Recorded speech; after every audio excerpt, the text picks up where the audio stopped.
تحية طيبة أعزائي المشاهدين، أينما كنتم وأينما حللتم. هذا محدثكم محمد نور حمود. يسرني أن أكون معكم هنا في وصف لأهداف الرياض السوري على غريمه نادي إيكيا قطر الرياضي.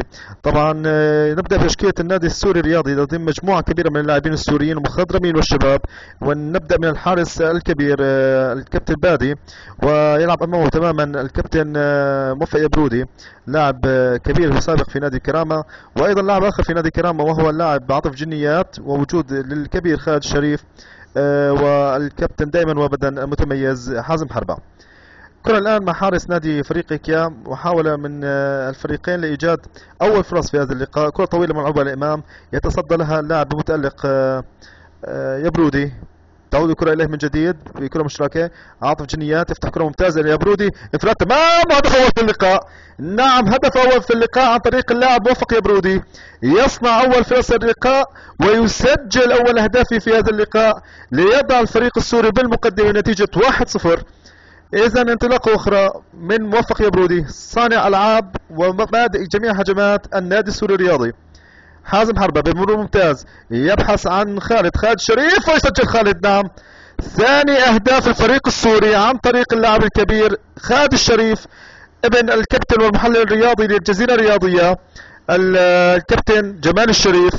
إذا كرة أخرى هنا تعود خالد، تسديدة تعود من جديد إلى النادي السوري، والثالث يأتي الآن، الثالث عن طريق الكبير لاعب نادي كرامة سابقا ولاعب المنتخب الوطني السوري اللاعب الكبير عاطف جنيات، يضع ثالث أهداف الفريق السوري في هذا اللقاء.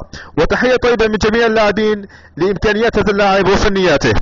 نقل كرة ممتاز أيضا هنا ما بين خالد وعاطف جنيات. عاطف جنيات من جديد محاولة التقدم لإيجاد فرصة، كرة مقطوعة تعود لفايز، من فايز إلى عاطف، والهدف الرابع، الهدف الرابع للنادي الرياضي السوري عن طريق النجم المتألق دائما وابدا لاعب الكرامة سابقا اللاعب عاطف جنيات. وهنا يتلقى كما نرى التحية من دكة الاحتياط التي تضم مجموعة كبيرة من اللاعبين، وتقدم جديد عن طريق اللاعب أحمد يفتح كرة جميلة للاعب فايز يجد اللاعب فارغ يعيدها الآن عند عاطف يعود الكرة للوراء باحثا عن مكان وفراغ ما بين الدفاعات. محاولة تقدم من أحمد، تصويبة تخرج إلى خارج أرض الملعب لتعود إلى نادي إيكيا. محاولة من جديد تنظيم هجمة وتعويض النتيجة المتأخر بها نادي إيكيا. محاولة من اللاعب النادي إيكيا تعود من جديد إلى أحمد يتقدم، أحمد يصوب، أحمد يسجل. نعم، خامس أهداف الرياض السوري في هذا اللقاء. تميز لجميع اللاعبين في هذه المناسبة الكبيرة، بطولة كيو سبورت الرياضية الودية الرمضانية.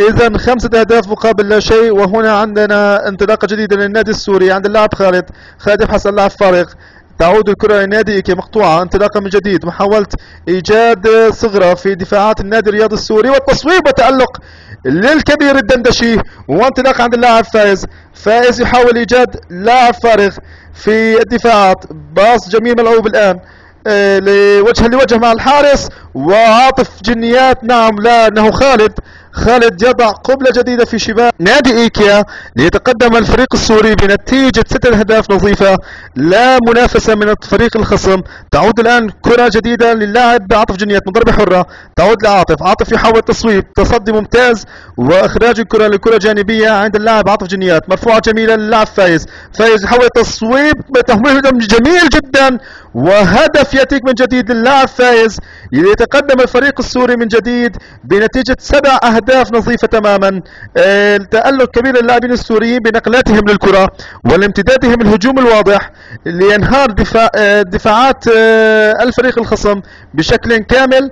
ومحاولة الآن من جديد للفريق إيكيا لإيجاد فرصة ملعوبة عند الدندشي، تعود النادي الرياضي السوري، انطلاقة جديدة ملعوبة عند اللاعب فايز ينطلق بانفراد لوحده فايز يحاول ويسجل فايز من جديد بمواجهة ممتازة مع الحارس ليسجل الآن هدفه الثاني على التوالي للنادي الرياضي السوري، ولتكون النتيجة الآن 8 أهداف مقابل هدف واحد.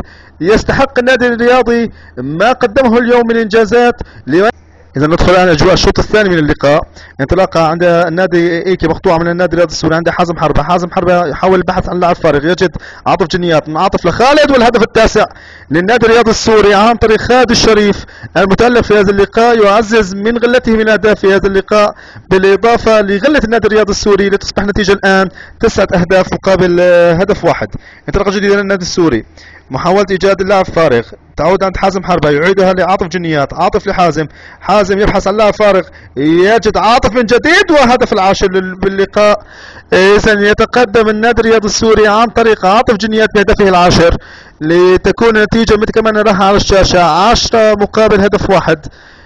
تعود الكرة عند اللاعب بادي حارس مرمى الأمين للنادي الرياضي السوري، ملعوبة للأمام عند اللاعب عاطف. عاطف يتقدم الكرة، عاطف يحاول، عاطف يسدد، عاطف يسجل الهدف ال11 في هذا اللقاء، وتقدم كبير وانهيار كامل لدفاعات نادي الخصم في هذا اللقاء. النتيجة كما نراها 11 مقابل لا شيء، أو مقابل هدف واحد، نعم مقابل هدف واحد، وتقدم بامتياز النادي الرياضي السوري في هذه المباراة.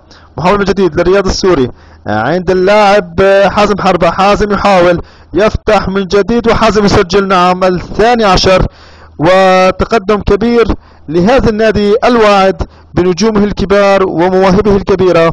حازم حربة يسجل أول أهدافه في هذا اللقاء ليتقدم النادي السوري بنتيجة 12 مقابل هدف واحد.